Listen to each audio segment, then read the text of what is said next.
In this video, we're going to be going over our personal home buying experience and sharing 5 things that you must know so that you can navigate your first-time home buying experience stress-free.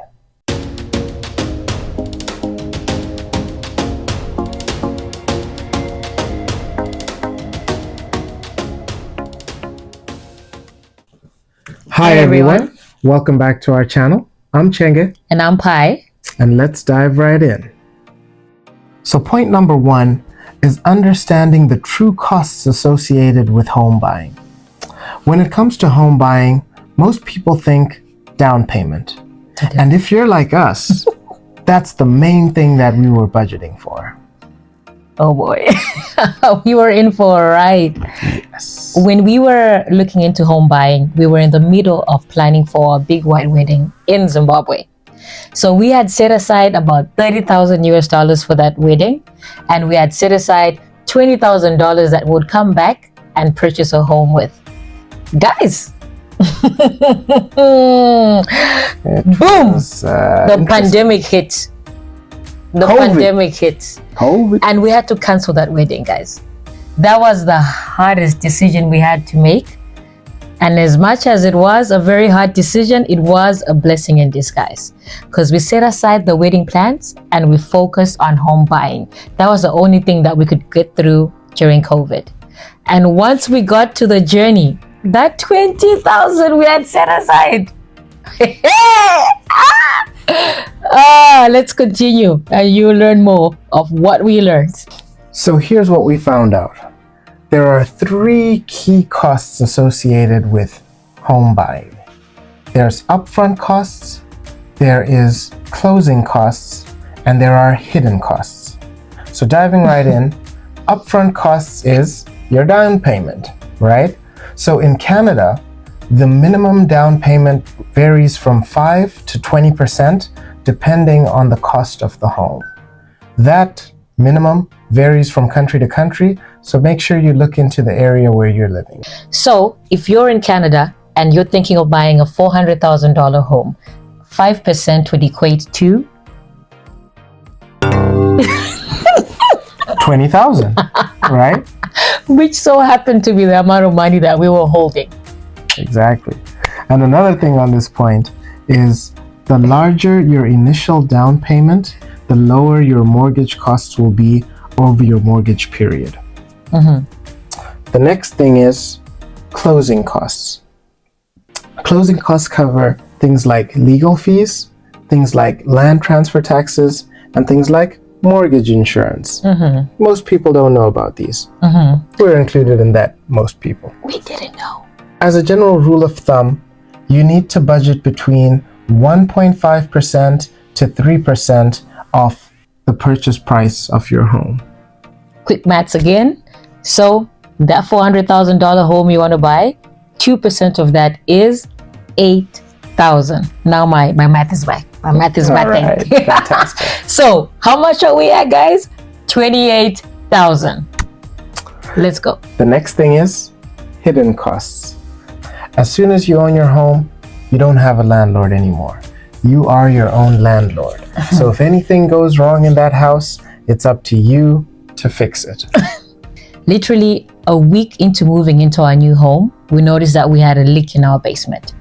But because we were past the validity period, we couldn't get the seller to fix that leak, and the bill was on us. Lesson here, guys. Before you move into a home or while you're moving, just open those faucets and let the water run. And check under the sink or anywhere there's an exposed pipe if there's a leak. This will save you some dollars, trust us. 100%.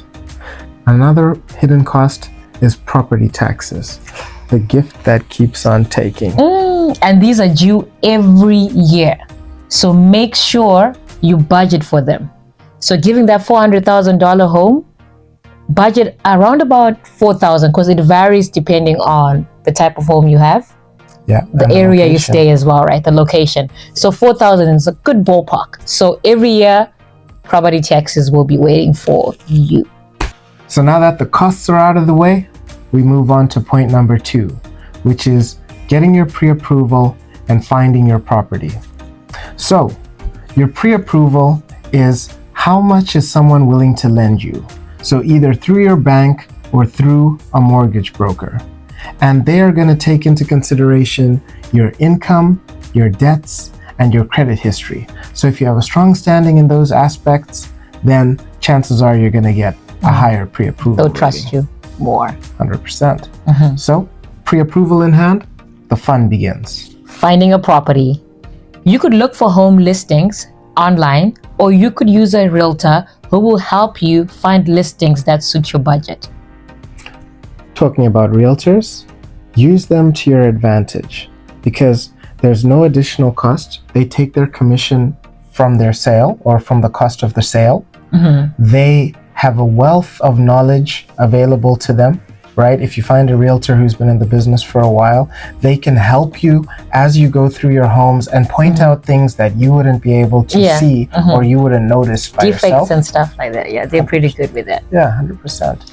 And they also have exclusive listings that you might not be able to find online that are unique to them or to their portal. And realtors can also negotiate the price for you based on their wealth of knowledge. They know which buttons to press. So use them to their advantage. Then the next thing is you also need to consider the location of your new home. Look at the schools around if you're planning on building a family, and also what kind of neighborhood is it? All those things are very important as well. But the most important thing is have fun while you're finding the property. Trust us. That's the fun part for sure. It was a good experience. We really enjoyed it. Yeah. The next point is making an offer and getting a home inspection. So making an offer is the price that you're willing to put down on that home. Most sellers build in some wiggle room for negotiation in their posted price. But be warned. Trust us, like bidding wars are real. When we bought our house in 2020, people were adding 20 to 30,000 above the asking price of the house. So when this happens, don't get emotional. Just be ready to walk away, because this, if you get into it, will drive you out of your budget. Also, although it's not mandatory, you should get a home inspection done.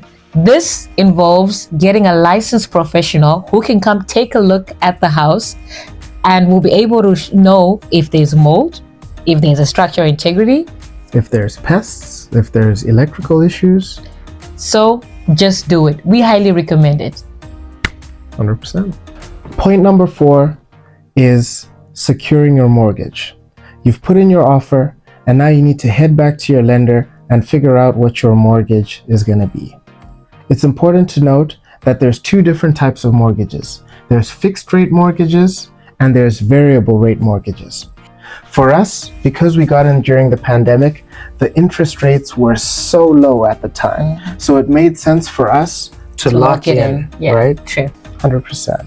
But make sure you understand what the situation where you are is and ask your lender to give you a rundown of what that mortgage has looked like over the last 5, 10, 15 years so you can make an informed decision. Point number 5, the most exciting, closing the deal and taking possession of your house. Now that your mortgage has been approved by the bank, it's time to close the deal. So this involves signing paperwork, paying your down deposit, and all the closing fees. Although this is exciting, you still have those ongoing costs, property tax and house maintenance. Adding to that, you don't always take possession immediately based on the date that you put your money down. So you and your seller agree a date where you can move in. So based on that date, you may need to make a provision with the place that you are leaving before you move into your new home. And this might cause another hidden cost. So take that into consideration as well. Very good. So there you have it. Remember these 5 things when you're ready to take the big step into home ownership. As always, comment down below. We love to hear from you. Thanks for watching and good luck with your home buying adventure. Ooh.